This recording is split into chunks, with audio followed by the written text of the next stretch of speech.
We are at the Education Department in Meyersdal, and as you can see behind me, there's just long queues of parents waiting for their children to be placed in their own preferable schools.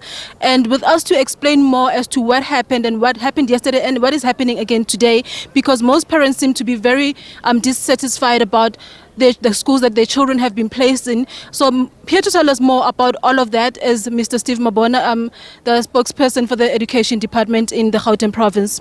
Mr. Mabona? No, thanks very much. We have started yesterday.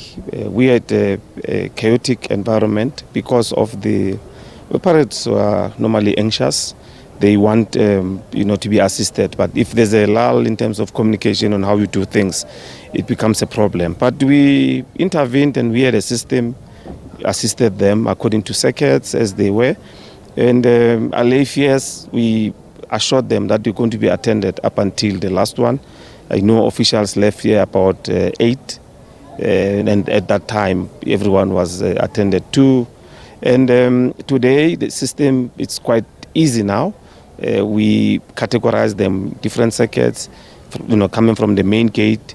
They come from there already organized, go join their queues, and when they go inside, already they know where to sit and who's going to be attending to them.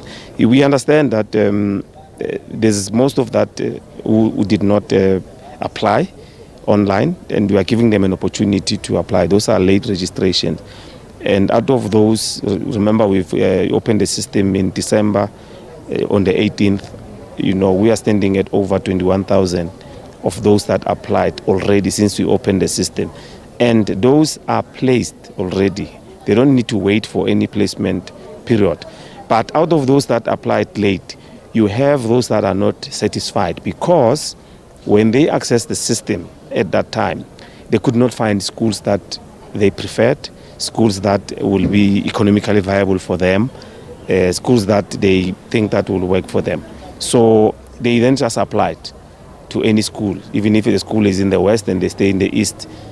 But then we are then assisting them now to transfer those applications to schools that are a little bit closer. It might not be a preferred school, because that's what we've been emphasizing to them, to say you must know that schools are full.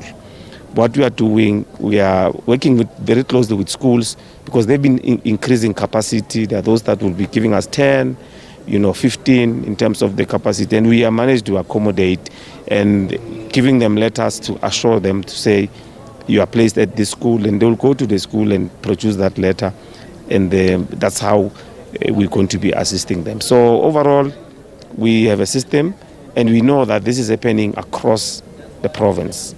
There's many districts that had quite a lot of people yesterday, so the system is the same. Those that are coming for dissatisfaction, you try and accommodate them. Those that are coming now, just arrived, they can't use the system, you assist them to apply. And those that are coming for inner grades, we can't help them now because we need to, give a 10-day, count when we check on the learners that will be coming back and those that will not be coming back. So that will give us an opportunity to have space in our location for those that are in the inner grades. So we took their details, we'll be interacting with them. But we will normally have your catch-up program. So parents will be worried to say, hey, what's going to be happening with what the child would have lost in the classroom.